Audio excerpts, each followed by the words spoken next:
Hi everyone, welcome to a reading vlog.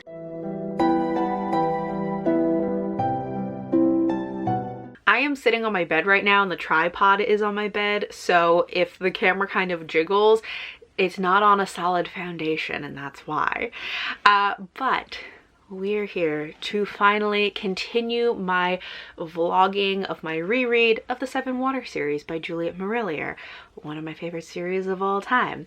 I started doing this in 2024. I did vlogs for the first two books in the series, and my plan was to do this for at least the first three books, the original trilogy, because those are the ones that I really grew up, you know, reading and rereading and loving. So we're here now in 2026 to continue this project. So this is going to be a full spoilers vlog. I am rereading this, and so I'm just going to be kind of talking through everything. So if you don't want spoilers for this book, if you have not read this book or the previous two books, don't watch this.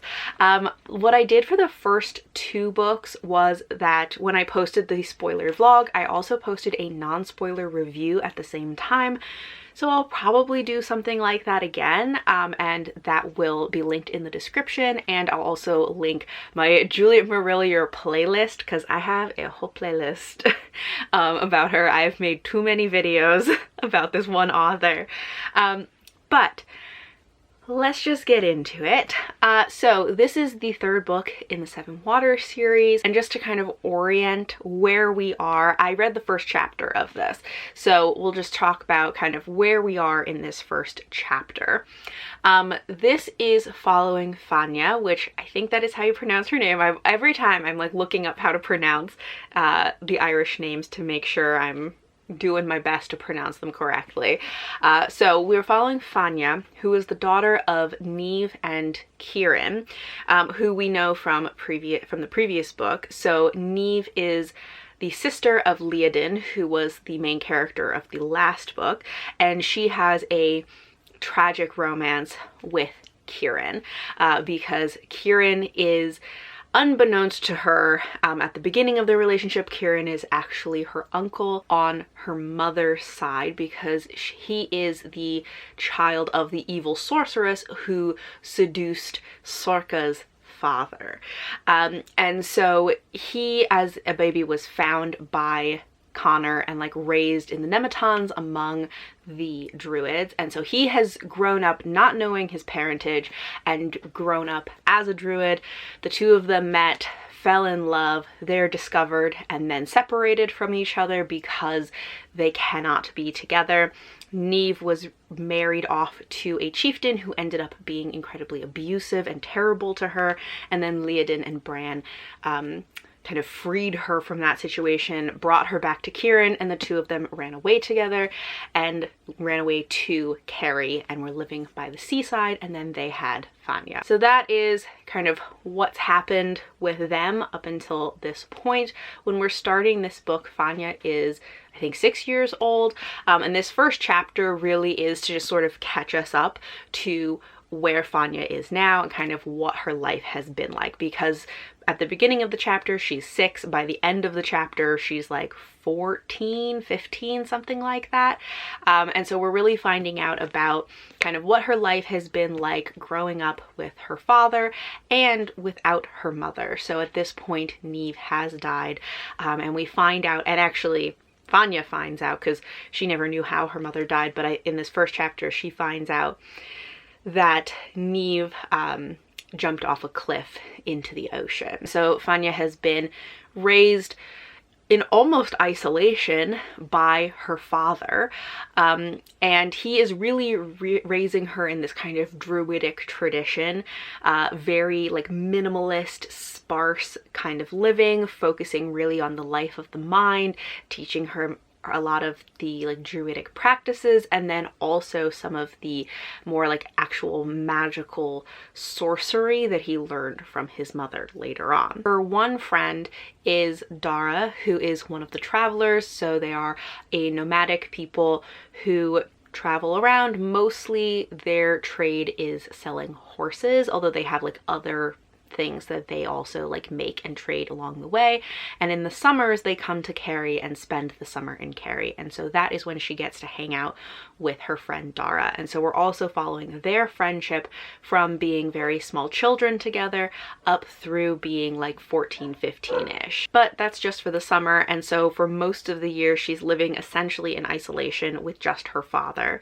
And then we're following her and kind of what she's learning from her father, both practices, skills, philosophies, all of this. But also in this first chapter, Kieran explains some of this backstory to Fanya about him being raised by Connor among the Druids and meeting her mother and all of this, and gives her some context for the family in Seven Waters. And as we're getting his recounting of those events, we kind of are already seeing him setting up this very negative perception of the Seven Waters family. But then he immediately goes to telling Fanya, like, and now you're gonna go live with your Seven Waters family. So being like, they're terrible people, but you should go live with them. Which she is of course shocked by and not into this idea. So that's where we are in the first chapter, just kind of catching us up, establishing what her life has been like, and sort of setting things in motion as to like, and now she's gonna go to Seven Waters. I read the next 3 chapters, so I read through chapter 4, about to start chapter 5, and I feel like a lot of things have happened. So chapter 2, I have a bunch of notes written here so I like remember what happened in each chapter. But chapter 2 is really focused on her grandmother, the evil sorceress. I forgot what her name is. Is it Deirdre? I don't remember. But the grandmother comes to teach her, and I have so many questions about why this is even happening, because her dad disappears, and at one point Fanya is like, oh, I understand why he must have disappeared, because my grandmother, her teaching methods are abusive and they would have gotten into fights, you know, if he was here, because his teaching methods don't align with hers. And I'm like, if he knew that he so deeply disagreed with the grandmother's teaching methods, why did he invite her to begin with? I feel like in that instance, the answer is not like, oh, I should just leave so I don't have to watch my mother abuse my child to teach her things.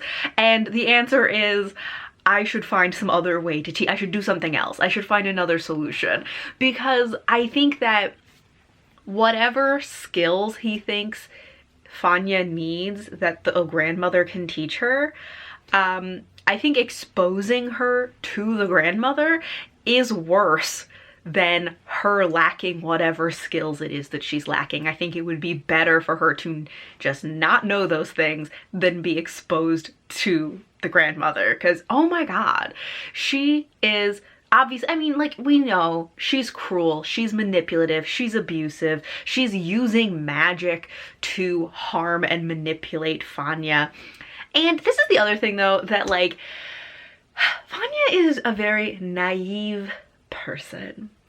And so, and she, I think, is like too trusting and just believes people too much, and also maybe too much believes that people are going to be like reasonable in some way. I don't know. But we find out, like, the grandmother shows her her father, and like, but I think before this point we had some indication that the father was sick, but the grandmother now shows him like coughing and looking like he's gotten a lot more sick, and she's like, I'm doing that, and if you don't listen to me, I'm gonna make him worse and he's gonna die.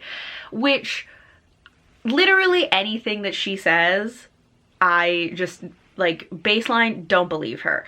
It might be true, I don't remember, honestly. It's been a while since I reread this book. But whether it's true or not, I think that the best approach to the grandmother is just believe nothing that she says, because I feel like probably 80% of what she says is lies. And I feel like even though, like, Fanya is naive, there's like maybe some indicators that like maybe Fanya, you should pick up on the fact that she's not very trustworthy, because the grandmother is also extremely like dismissive and negative about both Fanya's father and her mother. And I'm like, Fanya, if you like thought about this for a second, maybe you would think like, this person is like mean and dismissive towards my father, and she loves her father very much, and he has been kind to her, and like, yeah, he has some shortcomings, but like overall he's been great to her. And so maybe she should go like, maybe I shouldn't listen to this person who has such a negative opinion of the person that I trust most in the world. Maybe?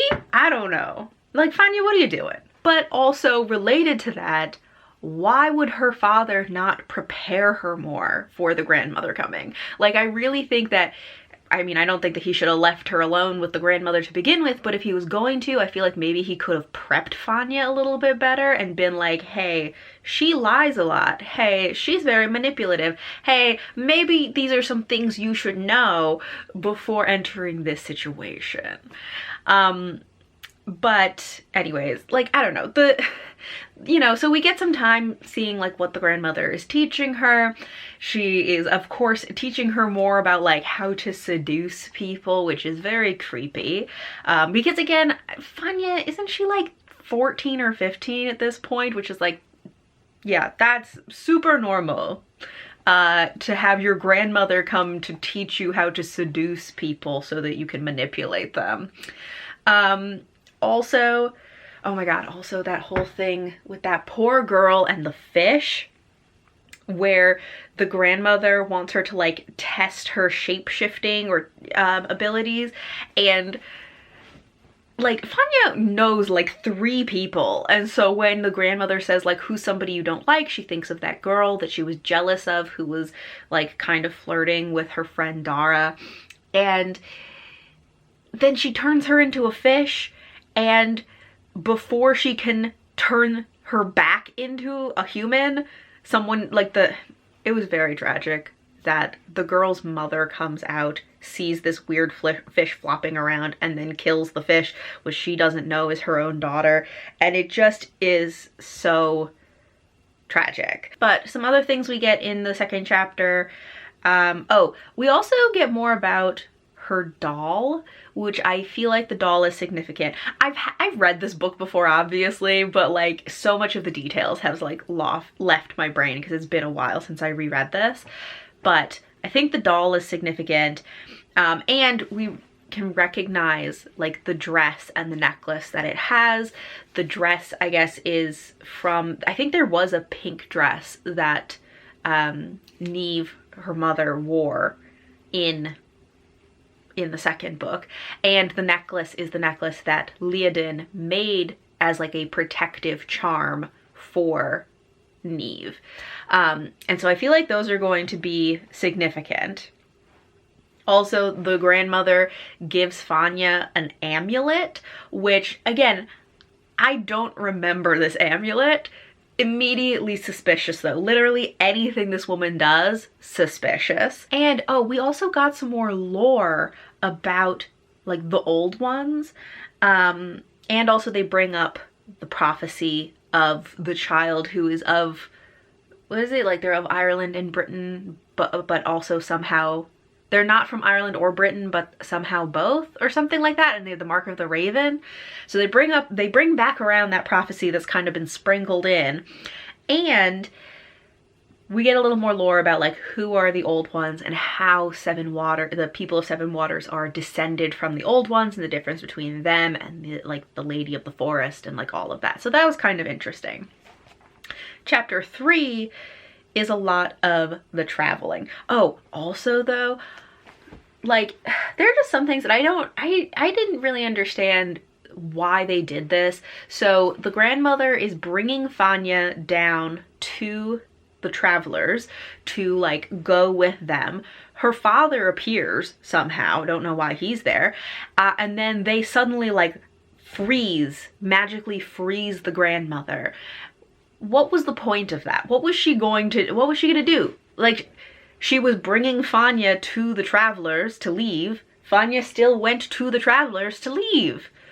What was the point? And also, what was the point? Because Fanya does not ask her dad any more questions, like any useful follow-up questions, because there are so many things that her grandmother told her about Seven Waters, about her mission, about her father, all of these things that I'm like, maybe you should ask some follow-up questions, and yet she asks nothing. And I'm like, that would have been the only thing that really made sense to me as to like why they needed to freeze the grandmother so that she could talk privately with her father. But she doesn't really ask anything useful. Anyways, then she goes with the Travelers. She's traveling with them. She's very overwhelmed by all of the people and all of the noise and all of this because she's used to kind of living this very quiet, solitary, druidic kind of life of like study and contemplation. But okay, so they go to the fair, and when they're at the fair and she sees those guys who are, you know, charlatans, they are pretending that they are doing magic, and one of them like essentially hypnotizes some poor girl, and she's gonna like go off with this strange man that she doesn't know, and so Fanya doesn't want that to happen, and she releases all of the animals and gets the guy to like unhypnotize the girl, and she now has like this little tiny owl that she like shrank down and is like in her pocket or something, which again, also forgot about the tiny owl. I am assuming that this tiny owl is going to be some kind of fae. I have zero memory of the owl. I have like a very vague memory of like the amulet, although I don't really remember what it does. No memory of this owl, but I feel like also it's going to be significant. It's probably going to be some kind of fae. The other significant thing that happens in this chapter is then that she has a fight with her friend Dara because he sees her dancing at the fair. He gets jealous, and then he gives her this whole like speech about how she shouldn't just be dancing with people, and that she needs to like marry somebody to take care of her. And about essentially being like, you're a danger to yourself, you can't take care of yourself, you need a man to take care of you. And they get into a fight about this, understandably. She says some very harsh things, but he is also not being great. The problem is, this is one of those situations where, like, I don't love it that he is being like, you can't take care of yourself, you need a man to take care of you. But also, I a little bit agree that she cannot take care of herself, because again, I think this combination of being extremely naive but also being very powerful, also being very impulsive, also just like, she doesn't really understand how the world works. She doesn't really, I feel like, understand how people and relationships work, because she has been in such an isolated and such a specific upbringing that like she doesn't really have any like interrelational intelligence. She doesn't really understand how the world works. She doesn't really understand even how her own magic works. Like, I don't agree with the like, you need a husband to take care of you, but I'm like, you do need somebody to keep an eye on you, girl, because you are not doing a good job. And you are too trusting, and just, it's not working out real hot for her so far. So I'm like, I kind of hate it that that now Dara has put me in a position of agreeing with him that she needs to be taken care of. But also, I do agree, because she is not acting in a way that makes me believe she can take care of herself. However, I think that her character arc is going to be her kind of becoming more worldly, and maybe more capable of taking care of herself and understanding people and the world and relationships, both in a way of like maybe not being so trusting, but also being able to like let people in, like let in the right people, being a better judge of character. There are a lot of things that she needs to learn. Anyways, that was chapter 3. Chapter 4, now she finally gets to Seven Waters. And it's interesting to see that, like, so she meets Sean, who is Leodin's brother, who is now the Lord of Seven Waters. And she meets Connor, who is from the first generation of like Seven Waters that we followed. He's one of Sorka's brothers, and he's like the leader of the Druids. And it's interesting that Sean is very like, it totally makes sense that she's here because, you know, she's coming to an age where she should be more exposed to like her family and the world and all of this, and she'll find a husband and whatever. Connor is like, I am suspicious of her. So there is someone keeping an eye on her. But she gets to meet the family and her cousins. And so it's interesting that we get to kind of see this next generation of Seven Waters, see all the cousins. That how many, were there 7 daughters or something? And yeah, so she meets her cousins and you can really see how like, she does not know how to relate to her cousins and like other kids her age. But also in this chapter, there are just like a couple things I feel like they're kind of laying the groundwork that, one, there's now kind of a voice in her head that I don't remember being there before. And I'm like, is this the grandmother somehow mind speaking to her? Because I don't remember there being a voice in her head before. And it's always a voice that's mean to her. So like probably the grandmother. And also she has her first interaction with Eamon. And my main comment was just, ew. Because he always has a kind of creepy, off-putting vibe. And so he doesn't even have to do anything. And my immediate reaction to him is just, ew. So that is where I am at. I will check back after I read the next 3 or so chapters. So I read the next 3 chapters, 5, 6, and 7. I feel like a lot happened in 5 and 7 and like not that much happened in 6. So let's get into it. I've got my notes. Okay. One of the things that happens in 5 is that she goes for this like walk in the woods with Connor because she has to be like supervised.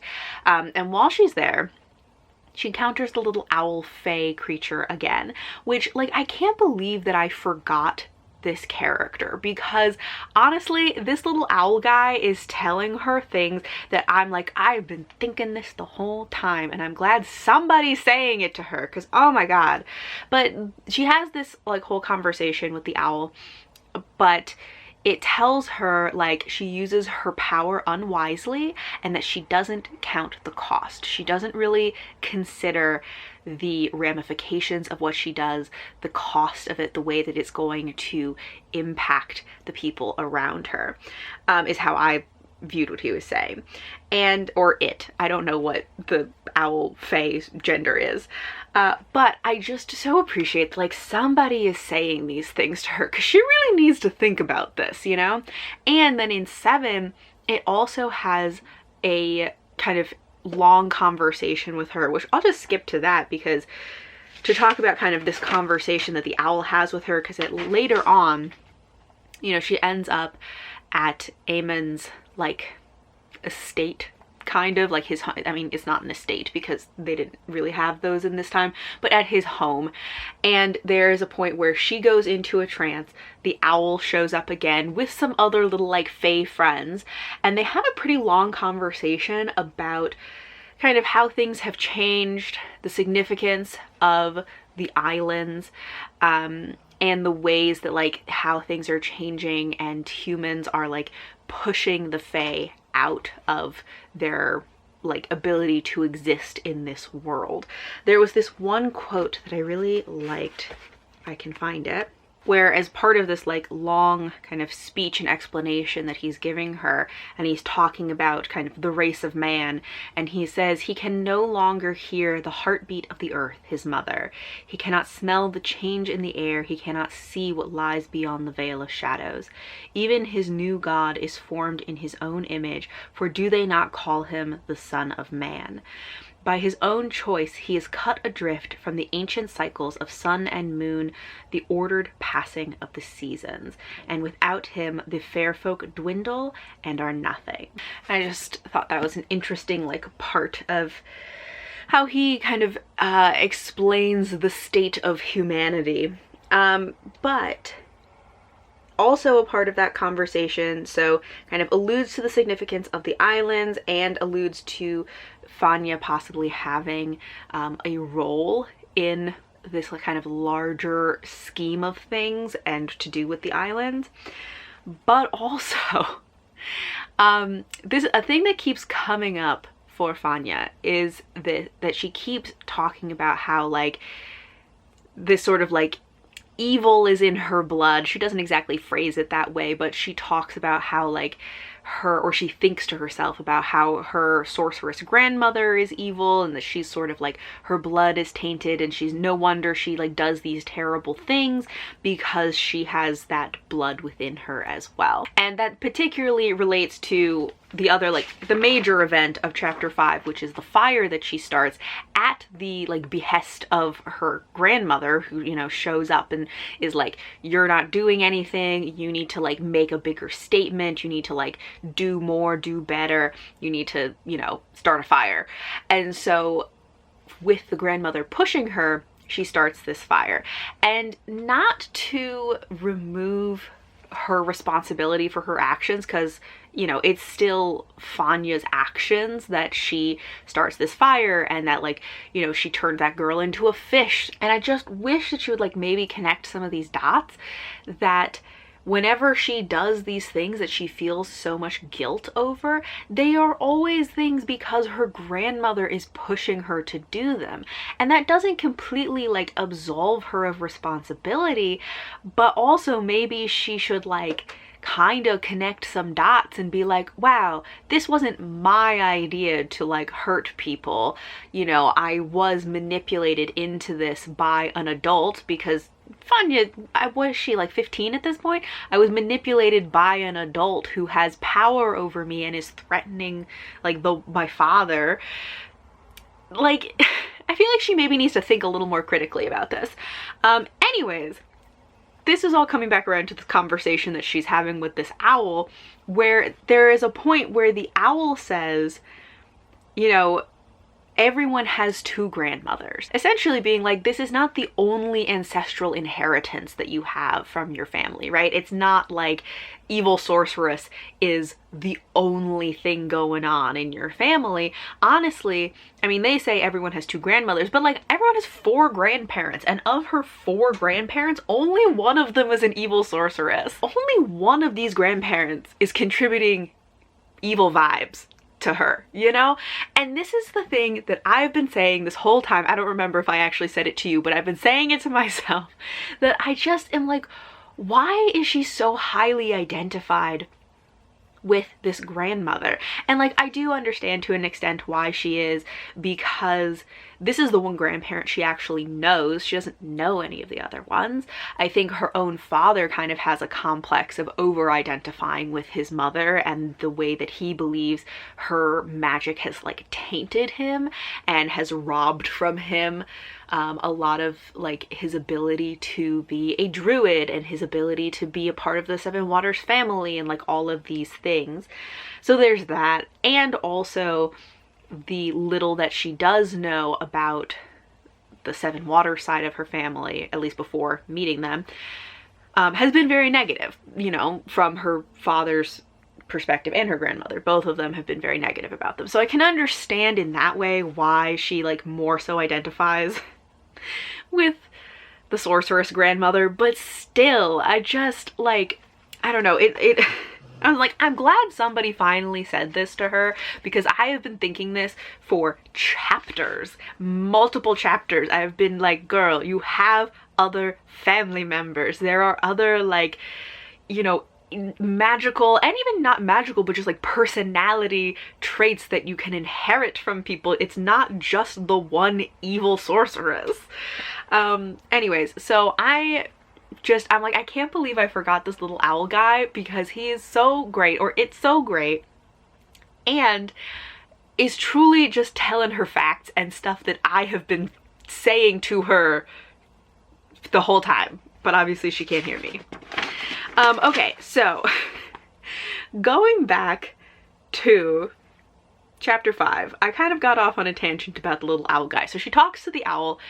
Then she and Connor get trapped in a storm. He invites her to assist him at the Samhain like ritual. She was a torchbearer, which is like an honor to be the torchbearer. And then after that is when the grandmother shows up, tells her to start the fire. She does, accidentally. I think Fanya was trying to do it in a way where it would like not really hurt people, but I think she forgot that there were people staying in like the barn that she set on fire.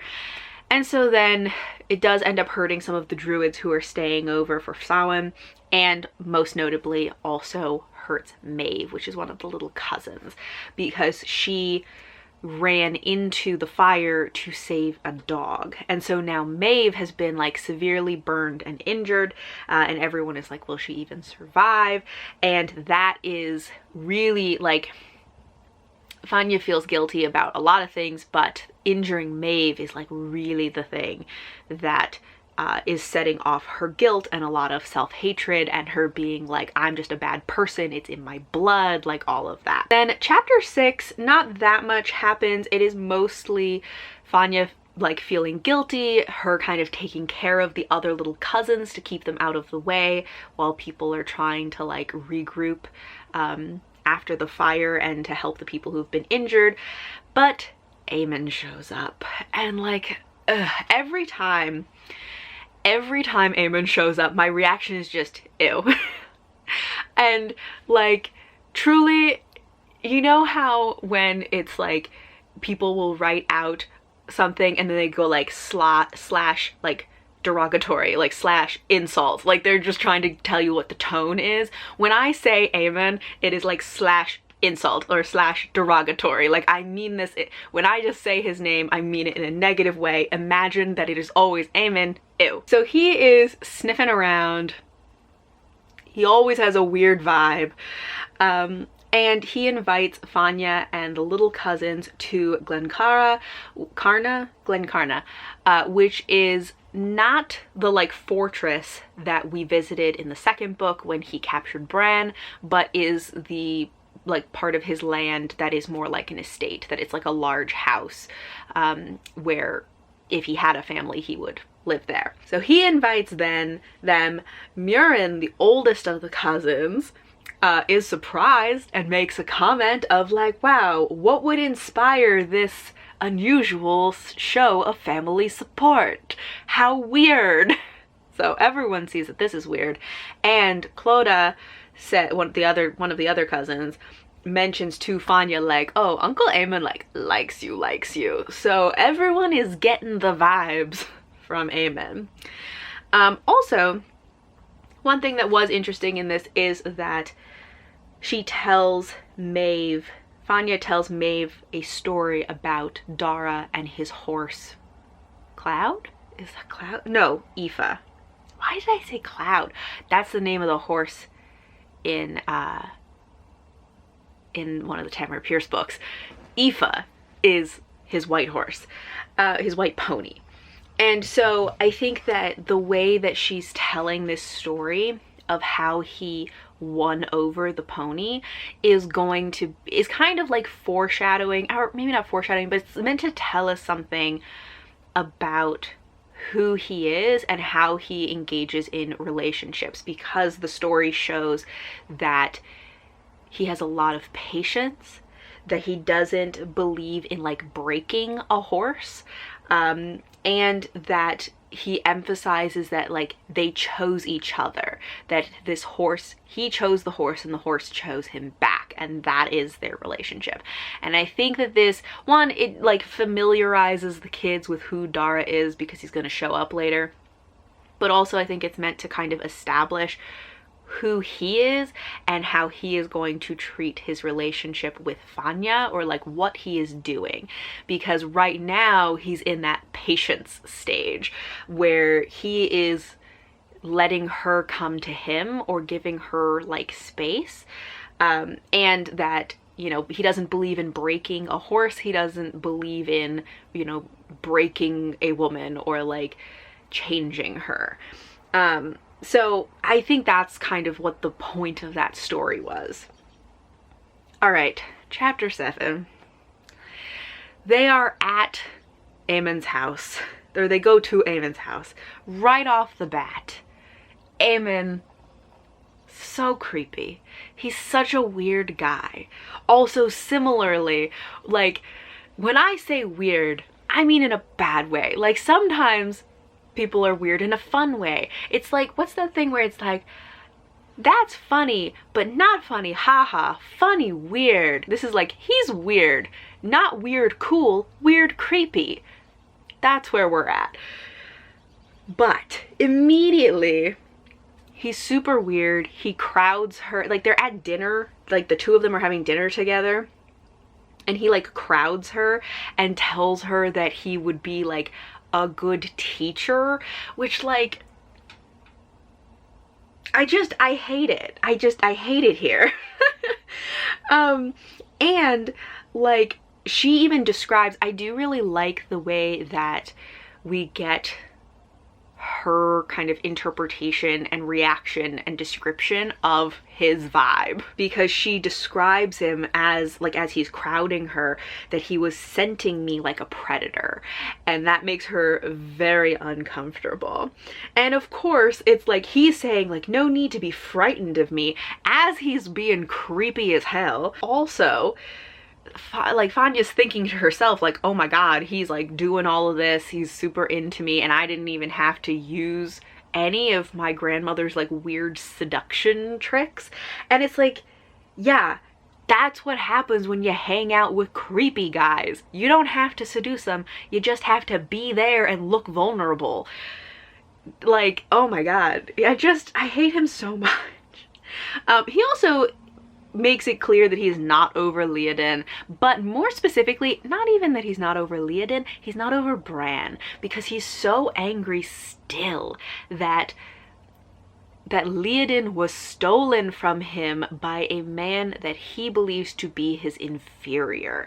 And he makes a comment about how he will always win in the long run, and that such a man as Bran cannot, he doesn't say his name specifically, but such a man as Bran cannot be considered an ally. So this is making me think he's cooking up something to get back at Bran, and that is not gonna go well.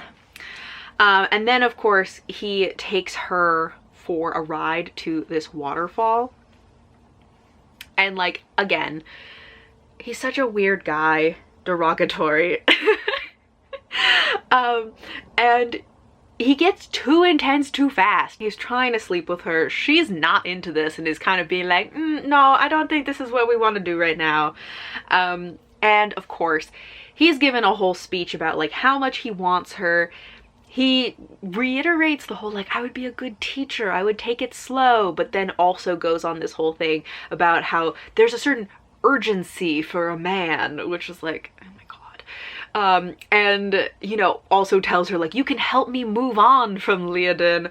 And also the whole like, whenever she's like, no, I don't want to do this, he's like, no, I know you want me because you've been giving me all these like coy looks or whatever. Anyways, obviously he's a creep, he's the worst. And she does a little magic to kind of stop the whole situation, which is quick thinking on her part, which I appreciate.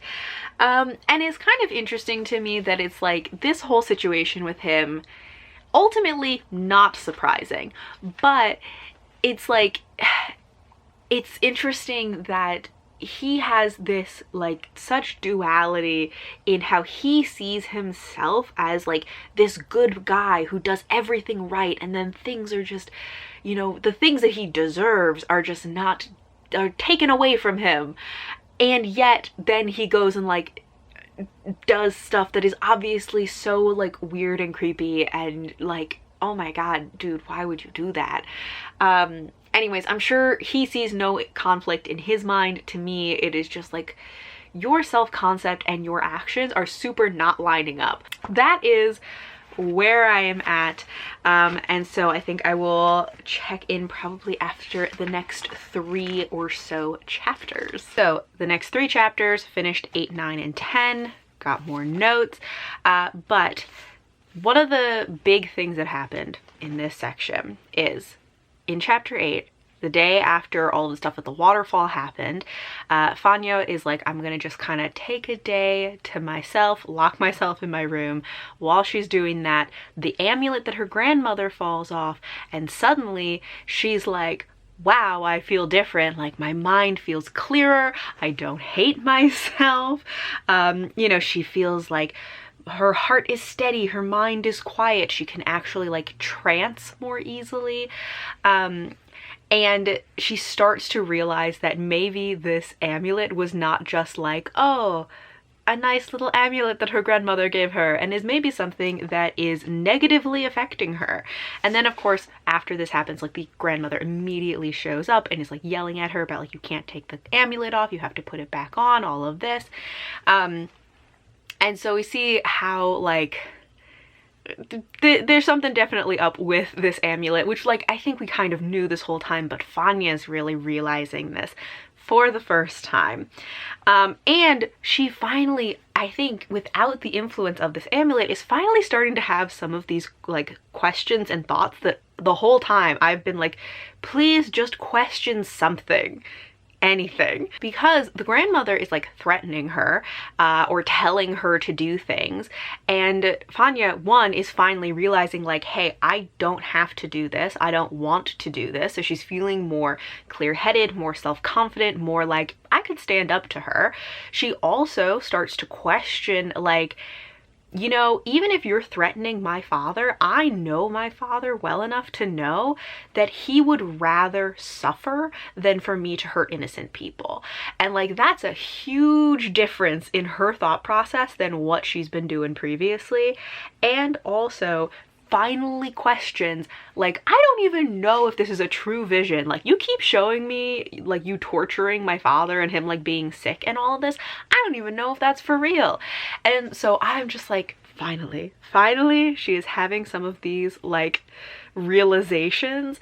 And I think that even though I'm like, I've been reading this with the knowledge, since it's a reread, that this amulet is affecting her, it can still be really easy to like get frustrated with her as a character because she's not questioning things that I feel like are so obvious to question, or like, I don't know, she just feels so easy to manipulate. And it's like, I have to remember that she is under the influence of this amulet that is magically controlling her, magically making her more vulnerable to this manipulation, more self-doubting and self-hating, more blindly trusting of the grandmother. But then of course the grandmother starts to threaten other people in order to get what she wants. So she's like threatening, I think mostly threatening Dara, but also maybe threatening some of the little cousins. And so then Fanya's like, oh, I can't. Like, if it was just her and her father, I think she does feel confident enough and like she knows her father enough to go like, he would not want me to do this. But if it is putting Dara or her little cousins in danger, then she's like, I can't make that choice. I can't put them in danger like that.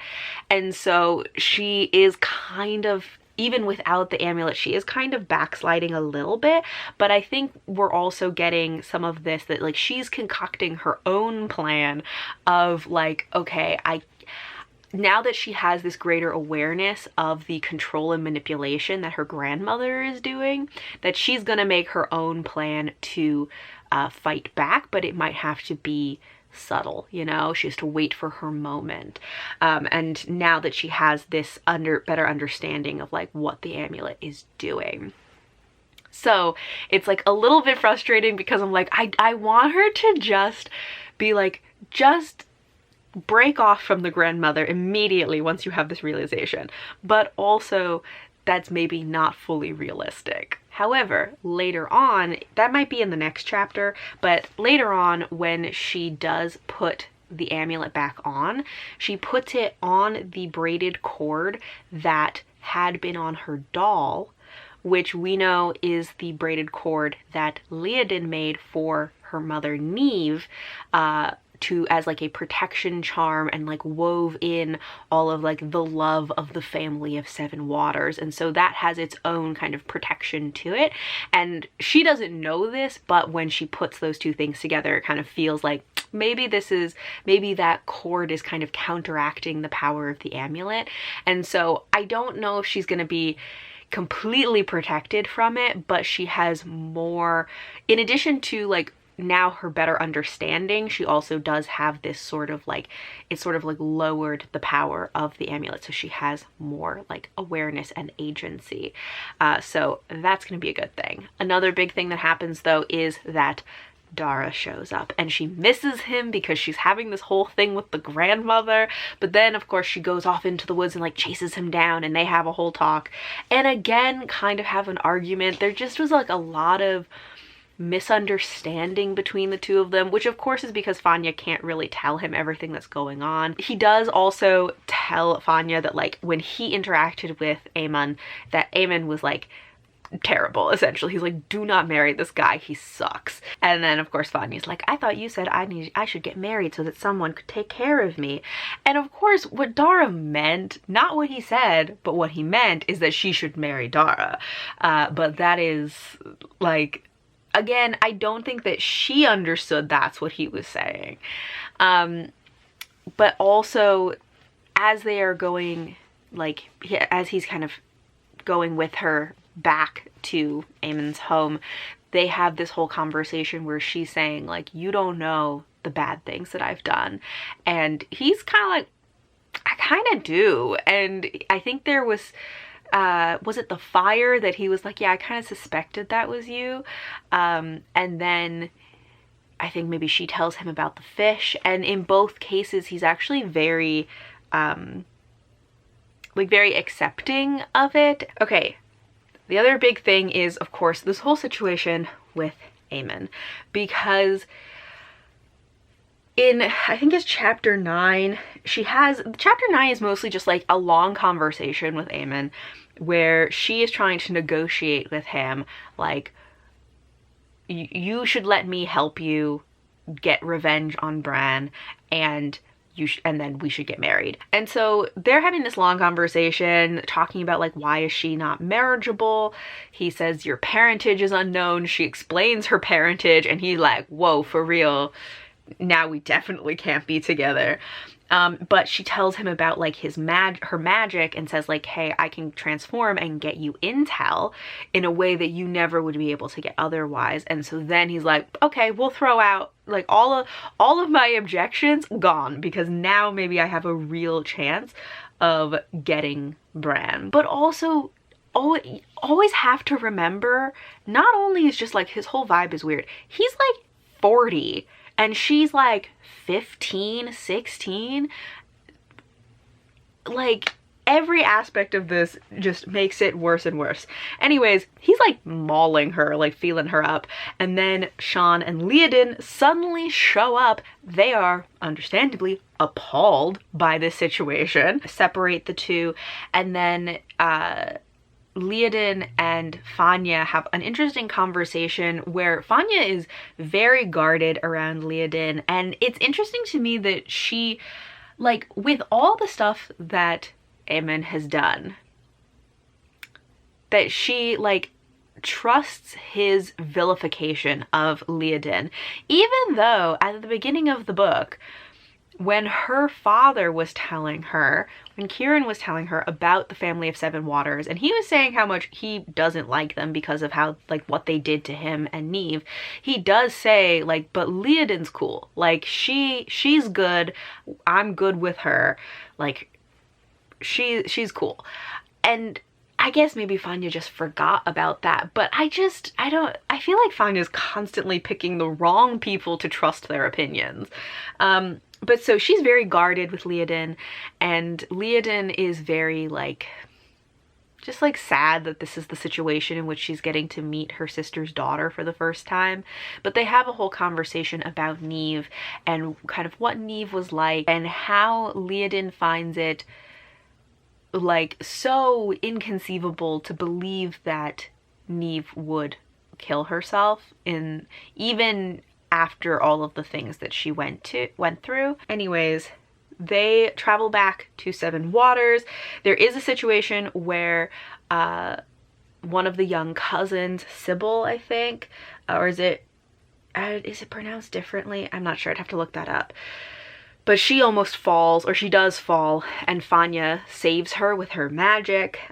She finally meets Johnny, who is Leodin and Bran's son, who's the one that's going to, I think is the one that's going to inherit Seven Waters. Also, Aemon, you know, formally asks for her to marry, and Sean is like, we cannot allow this. Like, nobody wants this to happen. And then she also has a kind of an interesting conversation with Connor where he is telling her, like, because he's saying, like, he kind of wants her to be a druid, and she's like, you know I can't be a druid. Like, my father couldn't be a druid. We have tainted blood or whatever. And Connor's like, that's not true. Like, you could for sure be a druid. Your father could have been a druid. He walked away from it because he believed he was, like, tainted or whatever. From this conversation, it sparks kind of an interesting, like, thought process for Fanya, where she starts to realize, like, hey, maybe I'm not just inherently evil. Like, I think it is sort of these incremental, like, things piling up of, you know, the owl telling her everyone has two grandmothers. Like, it's not, the evil sorceress is not your only, you know, heritage. And then that she had, like, the amulet came off for at least a little while, and she put it on that new cord, so she's less affected by it. And then this conversation with Connor, and where he's saying, like, you saved your cousin, like, you're not all bad. And she starts to think about, like, yeah, I did save my cousin, and I did, like, release those animals at the market, which, like, there was no benefit to me. I just did it because it felt right, like the right thing to do. So she's starting to, like, have this self-realization and really maybe reevaluate her self-image with these kind of little incremental things that have been piling up, indicating to her, like, maybe I'm not only a bad person and only using my magic for bad things. So I am hoping that that continues. I mean, I'm sure it will, but I will check in a few more chapters. I've been thinking a lot about why my favorite book in the series has changed over the years, over rereads. For a long time, the second book was my favorite in the series, and then on later rereads, this third book was my favorite. And I think there are some things about my taste that have maybe changed, or what I emphasize when I am reading. Because when book two was my favorite, I think a lot of what I loved about it was that of the series, it's probably the one most focused on romance. Also, Leodin as a character has such, like, strength of will, such confidence in herself, such intuition. She's just a great character to follow, and is very admirable in a lot of ways. And I think that what I like about Child of the Prophecy is that Fanya is more internally conflicted as a character. There's a lot more ambiguity in her identity, in her choices, in her storyline. And I think I find that much more interesting as I've gotten older. I'm much more interested in characters with more deep inner conflict and with the need for a lot of internal growth and change. And I think that is more the type of story that Fanya has, where she's making or having to really grapple with who she is, what she's done, and because she has done some really bad things, and is having to really choose the type of person she's going to be. What is she willing to do? What lengths will she go to? And it's not that the characters in the other books didn't grow, but I think that Fanya has a farther way to go. I think her starting point is just very different. Because, for example, like Sorka and Leodin, both are kind of starting from this point of being that's, like, it's so rooted in their identity as being part of Seven Waters, being part of this family, and having the support of their family. Now, Sorka, it was more so coming from her brothers, but she still knew that, like, she was deeply loved and cared for by her brothers. And so their love was a real bedrock for her. For Leodin, she's coming from so much family support, her whole family, and they have this sense of identity and groundedness and connectedness to themselves and their family and the land and seven waters. And so there's this confidence that comes with that kind of support that propels them through their stories. And Fanya doesn't really have that. I mean, her father loves her, but he has a degree of distance because he's always kind of treating her or raising her in this druidic practice. Um, and she also really doesn't have a lot of other social connection. So she hasn't really formed an identity in relation to other people. She doesn't have a clear like self concept and doesn't necessarily have really strong self esteem or self confidence. And because she has been so much like raised in isolation, her identity really feels like it only exists in the absence of others. When she's faced with other people, she doesn't really have a sense of who she is in relation to other people, or when she interacts with them, what is the type of person that she is? How does she, make choices in relation to others? And I think that's a lot of also what she is forming. Like, not just who am I when I am in isolation and having so much more like control over the variables and so much familiarity, but who am I out in the world? Who am I in connection to others? Who am I as part of like a larger tapestry of family? So that is a real like seeking of identity for her that I think is really interesting in her storyline. I think she has a lot more ambiguity. What kind of person is she going to choose to be? And she makes a lot of not great decisions because she is kind of constructing her self concept on the fly, or at least this like social self concept on the fly. Whereas the first two books, Sorka had a really clear outline to what she had to do. And like she went through a lot. There was a really clear task for her to complete, right? She did go through a lot, she suffered a lot, she had so much resilience, but she had a clear task. Leodin also had more ambiguity to her task, but Leodin as a person had a lot of clarity, like internal true north of who she is and her self confidence and what type of person she is, and this real clear identity of being a healer and being part of her family, and that she protects the people that she loves, and just like this force of will behind her, and this feeling of like, I can do anything, I can take on anything to accomplish what I need to protect the ones I love.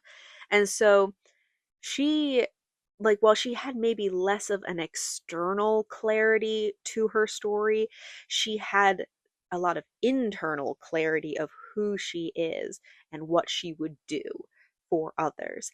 And I don't think Fanya has either of those. I mean, her grandmother's kind of trying to give her external clarity of this like mission, um, but she hasn't really like fully taken that on. And but she doesn't have that kind of internal true north identity clarity either, or that self-confidence. And so there is all of this ambiguity and this lack of direction. So she's a little bit floundering at this point. And so she has a lot of growth to do, I think, in comparison to characters like Sorka and Leodin. Fanya is a much more flawed character with the need for a lot more growth and development. And I think that that is what I find really interesting about her. Because as much as I love Sorka and Leodin, and there are things that are incredibly admirable about their characters, I think as I have gotten older and my kind of interest and taste has maybe shifted, my interest is less in characters that I find admirable and more so in characters that grow and make choices. And like, I still love characters that I find admirable, but I just find characters with more inner conflict with themselves and characters who have to like make real choices about like, what kind of person am I? I just find that so much more interesting, and very often those types of characters become my favorites because I find that character development so fascinating and also very emotionally engaging. So I think maybe that is what shifted for me and why on some previous rereads my favorite book changed from book 2 to book 3. I think for this reread it's maybe a little too soon to say which is my favorite of the original trilogy, because I feel like every time I reread the series, it changes. But I do think that is something that has really changed about my taste and how much I am interested in the character development. So we are coming towards the end. I read chapters 11, 12, and 13 now. And this section, I feel like things are really starting to come together. Also, I will say, before getting into like the details of the chapters, I think that we've kind of reached a point where like the pacing is changing, because as I am taking notes, I'm realizing that there are maybe fewer like events that are happening, but we're kind of getting deeper into like each of the events. It's like time is kind of stretching out. So instead of just like moving from one thing to the next, we're kind of sitting in like the details of each event that's happening. And I feel like that it is like, I don't think I would have even noticed that the pacing was changing other than the fact that I am vlogging this, and so I'm like taking notes and realizing that like, oh, I actually have fewer notes because fewer like just individual events are taking place. But I am probably more invested at this point than I was even earlier in the book, where it felt like more things were happening. But that also is somewhat just because I love that kind of pacing where it's like you get to more just like sit in the character experiences of what's happening, as opposed to just like moving through events more quickly. Although I don't know if I would ever call any earlier book quick, but even so, the pacing has slowed down, I think. But I think that it is done in such a way that, as I said, I don't think I even would have noticed if I hadn't been like taking notes on this and vlogging this. So I feel like that means it was done quite expertly. Anyways, let's get into what's happening in these chapters. So chapter 11, a lot of it is Fanya trying to figure out what her next steps are, because she is sort of now in this place of like, okay, I've realized that my grandmother is controlling me. I need to make my own plan for how to fight back, but I have to let her think that I am like doing her bidding up until a certain point. And I'm not quite sure at this point, like how far is she gonna go with doing her grandmother's bidding? Because to me, it seems like she is still going, it seems like she's still going to try and, you know, help Aemon get his revenge, possibly still sabotage this mission to get the islands back. So at that point, I'm like, at what point are you fighting back against your grandmother? What's happening here? But Fanya changes into a moth, which is her like first transformation. The little owl fae is there to help her out, and she goes and spies on them talking about her. I think it's like Connor and Sean and Leodin and Johnny are there, and Johnny is very adamant that he's like, something is up with her, and like I get why people don't trust her, but she needs our help. I think that some of the others, maybe Leodin in particular, kind of feel like something is up with her and she is a danger to us. And Johnny is much more like something is up with her and she is in danger. And so he wants them to take her with them when they go north to Swan Island. Fanya summons her grandmother, which is the first time she has summoned her, and tells the grandmother her plans. Of course, the grandmother again is like, we need another test of your willpower and your loyalty, except this time the grandmother is going to hurt Johnny, and Fanya has to just not interfere. However, this is the thing, the grandmother keeps being like, oh, I'm not gonna kill him, like he has to be there for specific things to happen. I really am questioning how much power does the grandmother actually have, because if the grandmother's truly so powerful, why can't she be doing all of this? Why couldn't she just kill Johnny? If she wants to sabotage their plans and she thinks that he's the child of the prophecy, why wouldn't she just kill him?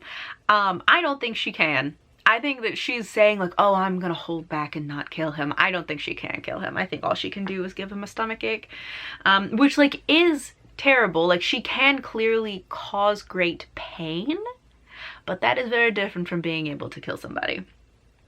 And so they are heading to Swan Island. We get to see a little bit of the painted men in action because they get like attacked on the road. But then in chapter 12, we get our first view of Swan Island, which is very fun to see Swan Island, you know, after all of this has happened, where we get to see like this island of warriors that Bran and all of the painted men have created. So it's just really cool to see like what they have created. I love being back here.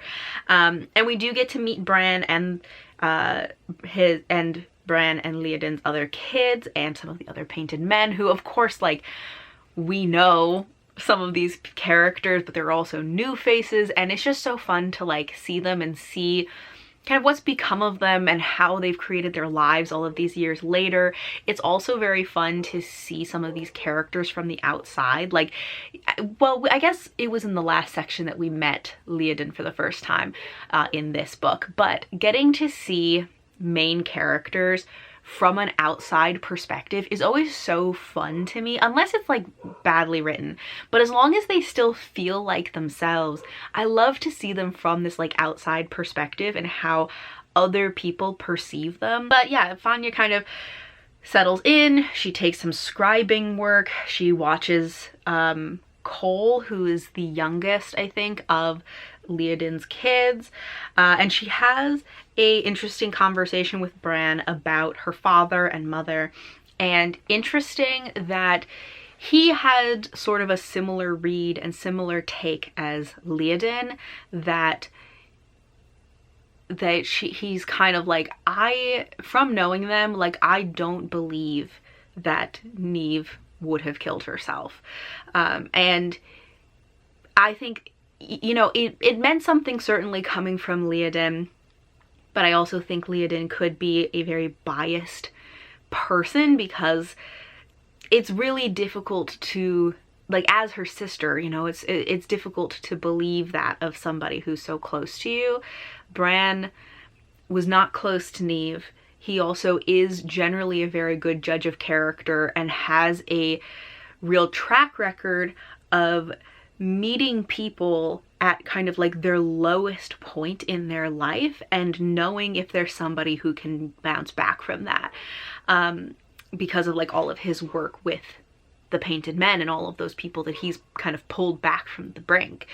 And so him also having the same read on Neve and that situation and being like, I don't believe that she would have done that, is very interesting. But then, okay, so then they go back to the mainland to like pick up some supplies or something, and Dara is there.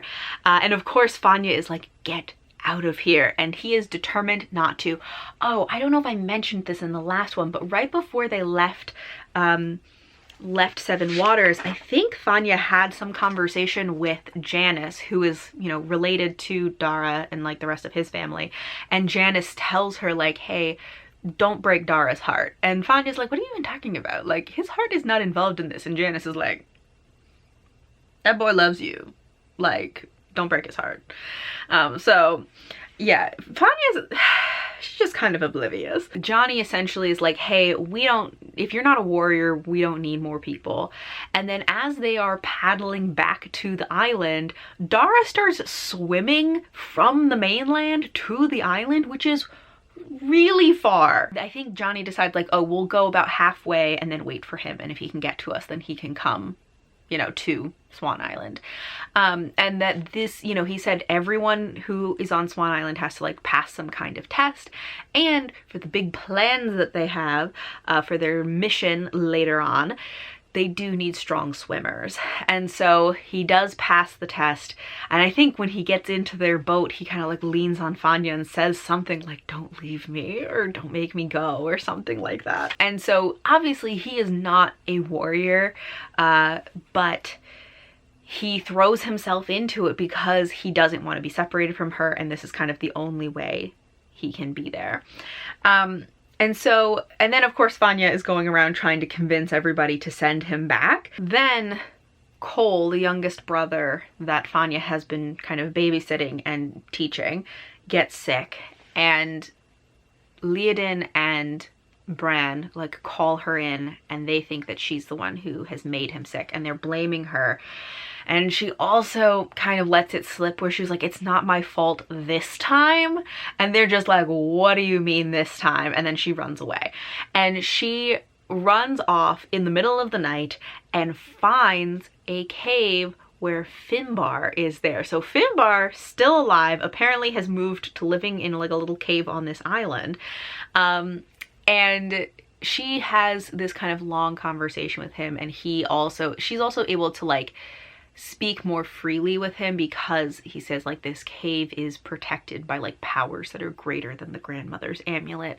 And so he's one of the few people that she's actually been able to at least somewhat confide in and explain a little bit of what's going on, although I don't think she really tells him everything. And he's saying that like, you know, she has to, like, she's involved in whatever it is that's going to happen. She is involved and she has to be a part of it. And he specifically says that she has the power to make us or break us. And so she is going to have this sort of pivotal role.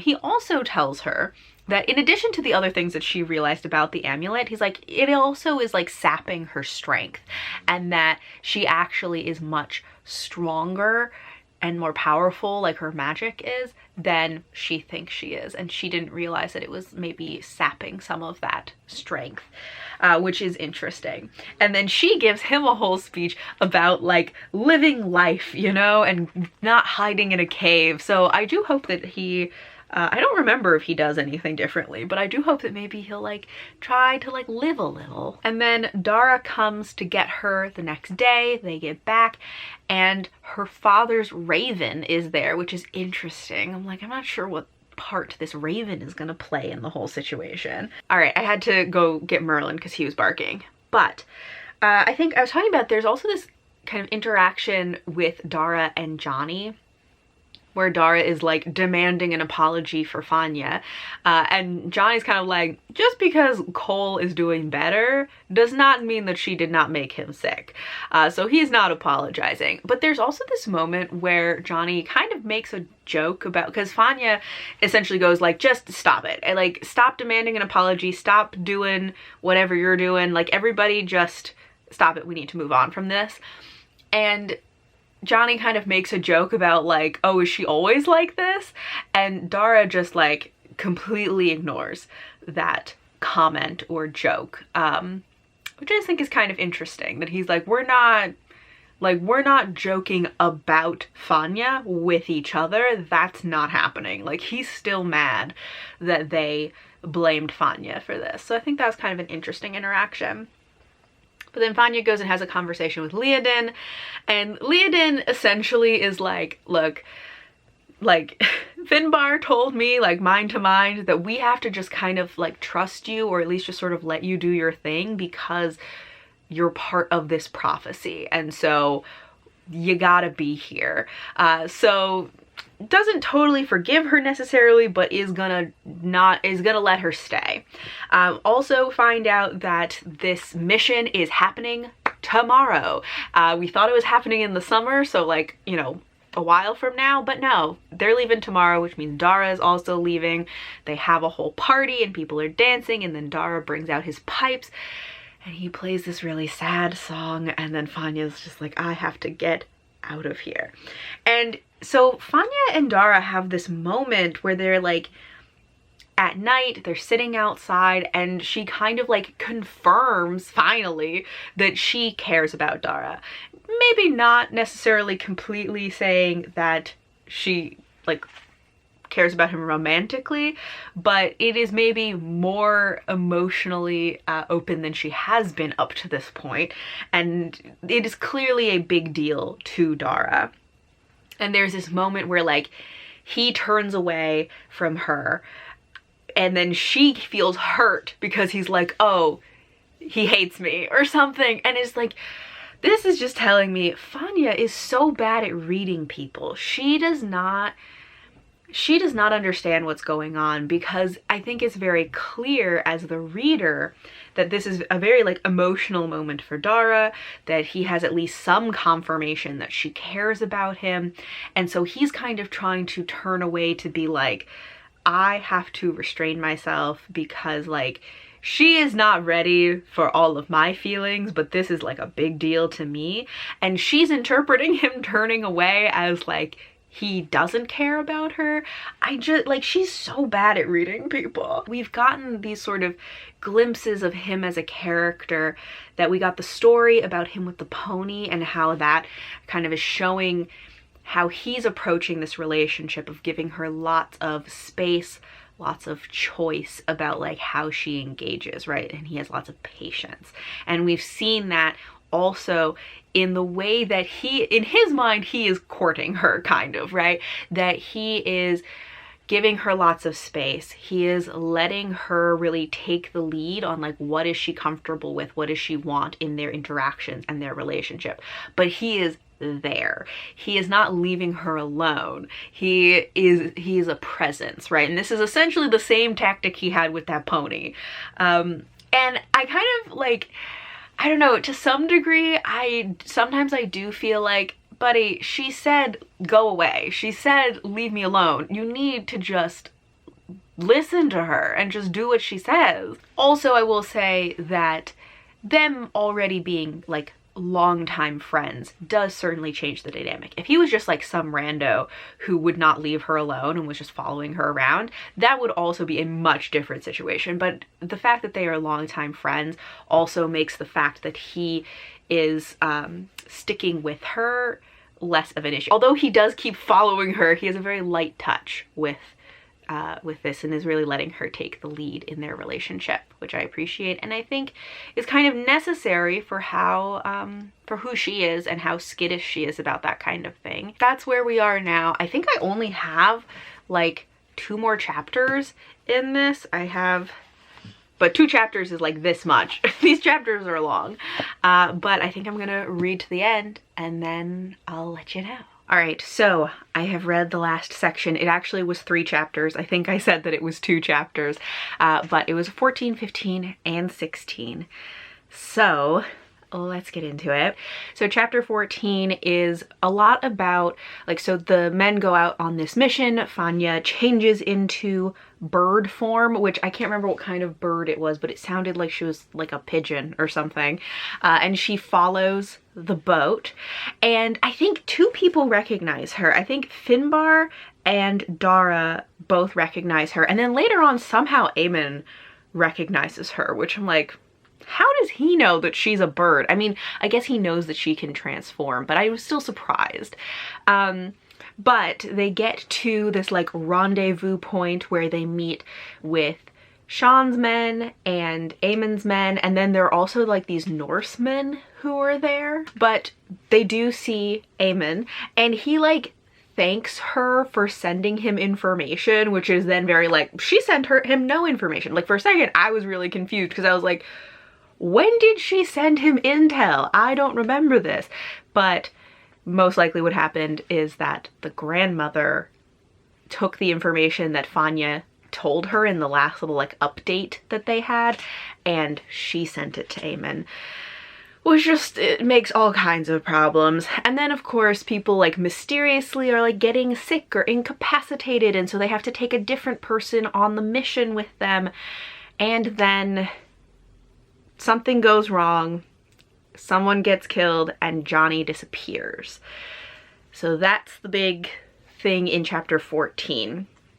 In 15, we do find out that Johnny is alive. He was found by the Britons and he is going to be held for ransom. But Fanya finds out and she then decides, this is the part where I was a little confused as to like what exactly is her plan. But then she runs into Dara and she turns back into a human, and then she just like passes out. So like, no matter what her plan was, if it involved shape-shifting back, it wasn't gonna go anywhere because she did not master the ability to like not pass out right after shape-shifting. I don't even know if that's possible. But in this interaction with Dara, she notes that like he is very changed because he had to like go into battle and he's never been a fighter, and he has this like weighing on him now. I just am so sad for him that he is kind of forever changed in a way that I just feel like really didn't have to happen.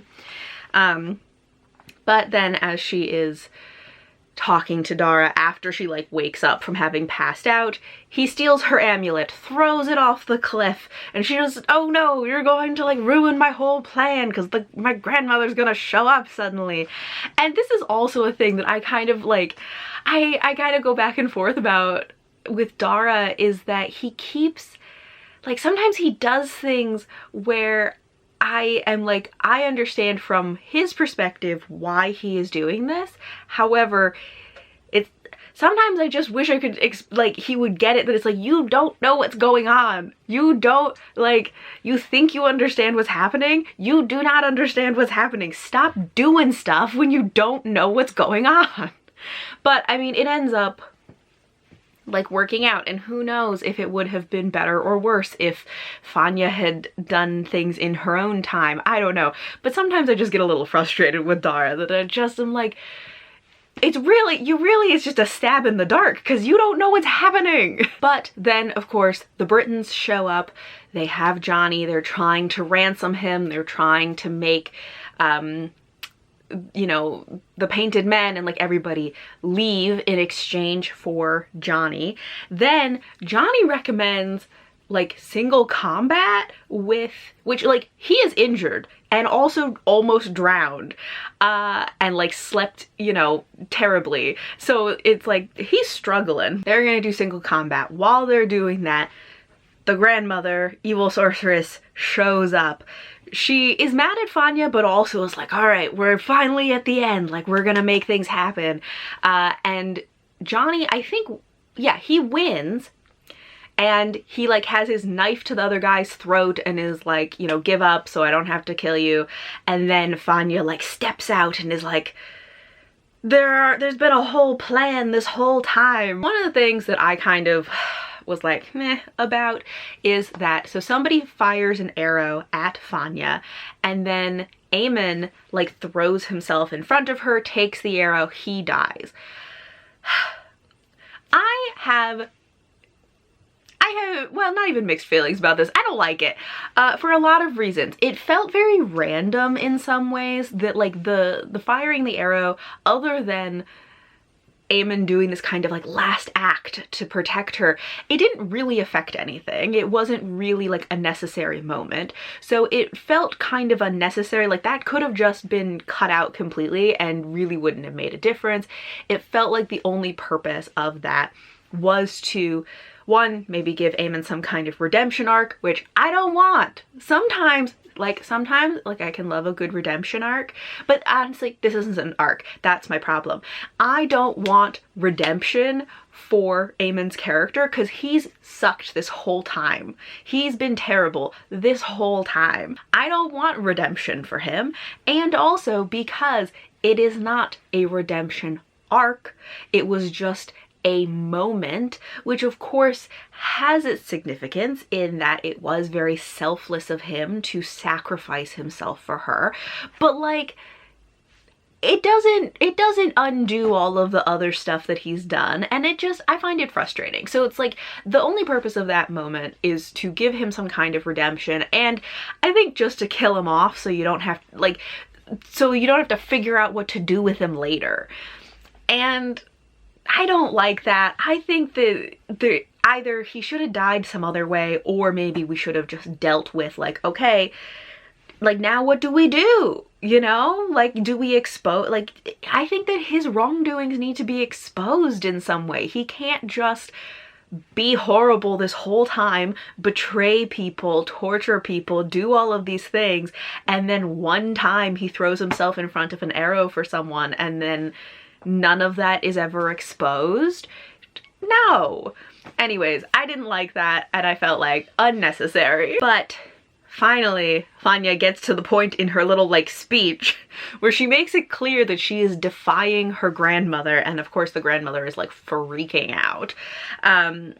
But because of all of this, there's, like, a whole standoff between them. The grandmother ends up throwing Dara off a cliff, and they do make a point of saying that he, like, turns it into, like, a graceful dive into the water. But that was, of course, very dramatic. So that all happened in chapter 15, and then chapter 16 is when Kieran shows up. So Fanya's father shows up, which I don't know if it's ever explained exactly how he knew when and where to show up, but he shows up to also, like, fight off the grandmother. But the whole time I was kind of wondering, like, not just how did he know to show up, but it seems like he knew that this was going to happen. And if he knew it was going to happen, why did he let it happen? Why did he let his mother, like, manipulate and harm his daughter? But Kieran being there, he finally points out that, like, the grandmother cannot do this on her own. That's why she had to enlist Fanya, and that the grandmother is losing power. Because for a while I was like, why is no one questioning the fact that, like, the grandmother, if she was so powerful, why couldn't she just kill Johnny at the beginning, you know? Why is she going through this whole process? But then the sorceress, like, turns into Neve, or, like, glamours herself to look like Neve, which, I don't know, is a whole other, like, level of weirdness, where she's glamoring herself to look like her son's dead wife, to, like, not just guilt him, but kind of seduce him. Very uncomfortable, but also, what do I expect from an evil sorceress? I don't know. Yeah, it's just weird to, like, glamour yourself to try to seduce your own son, even if it is because you're trying to kill him. Weird scenario. But, oh my god, one of the, like, sacrifices and deaths that did get me, because I'm like, I don't care about Aemon's sacrifice, but Finbar sacrifices himself to protect Kieran. Which is so sad, which, like, guys, I forgot what happened in this book. I was really hoping that Finbar would, I don't know, like, find some way to kind of reconnect with the world. Like, he's not gonna be able to live a wholly normal life if he has, like, a wing, but, you know, he could stay on the island, on Swan Island, and, like, see people once in a while instead of living in complete isolation. I don't know, it just felt like he's come so far, you know, like, after going through what he's gone through, he survived so long, but has isolated himself so much. I just really wanted him to, like, have a little bit of a nice life at the end, but he sacrificed himself, and that was just, I don't know, that was just really sad. But then Kieran reveals that Fanya is actually the child of the prophecy, because essentially they say there could be multiple people who would fit child of the prophecy. So Johnny is kind of child of the prophecy, but also Fanya is, and she has the mark of the raven because her father's raven pecked her one time as a child and, like, left a scar on her arm. And so she is also a child of the prophecy. But this is the thing, is that like Kieran reveals that he knew this whole time, the whole time, he knew that she could potentially be the child of the prophecy. And he even says essentially that he trained her and that like the grandmother forged her to a fine point to become the instrument of her own destruction. What? Like, I don't know. This is a whole other level, because I know from the beginning I was questioning, like, why would he let the grandmother have access to his child at all? She is literally an evil sorceress. Why? This does not improve my opinion of his judgment. Sometimes I feel like they are too invested in this, like, things must happen in the way that they are meant to happen. And it's like, so you're going to not just sacrifice your own child for this, but you're going to specifically train her so that she'll be a better instrument, and then expose her to an evil, to like your evil sorceress mother who you know will like abuse her to make her an even better instrument for this purpose. What? Like that, oh my god, that really made me dislike Kieran in a lot of ways. But then they turn the grandmother into a mouse, and then the little owl fae eats her. So that effectively got rid of her. Also, again, not sure why they couldn't do that earlier. Like, I don't know. I guess the whole premise is like certain things had to happen in like a certain way for this to work out. But sometimes it just feels like, but why couldn't you just do that? Like, why did you have to wait until all of these other people got hurt, you know? And then oh right, the fair folk have been there, like the Lady of the Forest and like the Lord and all of this have been there the whole time, and essentially reveal like part of the prophecy is this aspect of like the watcher in the tower. I don't know if I mentioned this before, but part of the child of the prophecies says something about a watcher in a tower, and they're like, oh, so does that mean that Johnny as like child of the prophecy has to go live alone on this island now, because like that's not really his thing, and also he's supposed to inherit 7 waters. And then they reveal that Fanya is actually also child of the prophecy, and that she can take up kind of that portion of the prophecy because she has been raised in this like druidic tradition of isolation and contemplation, and so she would be more suited to it. And so they whisk her away to this island that they've all been fighting over. And when they get there, they're kind of showing her around, and she's like, wow, so I'm gonna live here totally alone. Other people are not allowed on this island at all. But then it's like the Lady of the Forest or somebody is like, well, we might let one person. And so they show her that Dara is actually, that they I think, were they the one? Somebody transformed him into a seal, into like a selkie. And so he is swimming around, and they are saying like, if you can get him back, then he can like, well, he'll transform back and he can live on the island with you. And so she sings a song to him, which like is a callback to earlier in the book where when they're like children, he says something to her about like, oh, I bet you have a beautiful singing voice. I bet you could sing the seals to shore or something like that. And so she sings a song to him, and he comes back. And this is a moment, this is one of the moments from the book that is like burned into my memory from like the first time that I read this, because there were like really specific moments. Like I don't remember every detail of the book, but even from rereading it over the years. But I remember the first time I read this and this scene when she sings to him. And part of why I remember it so vividly is because I remember I was probably like 13 or 14 or something when I was reading this. And It was like late at night. I had stayed up till like 2 or 3 in the morning to finish this book. And I remember sitting on my bed and I finished it, and then I just was like, what do I do? Like, I just was like, I can't go to sleep now. And so I went back and I reread like the lyrics to the song that she sings, and I remember like just sitting there and making up a melody to go with the lyrics. And so that's what I did the first time I read this book as like a little 13, 14-year-old. You know, at like 3 a.m. I was making up a song to go with the words that are in the book because I couldn't sleep after finishing it. And so it's like such a vivid memory that's just like burned into my brain now.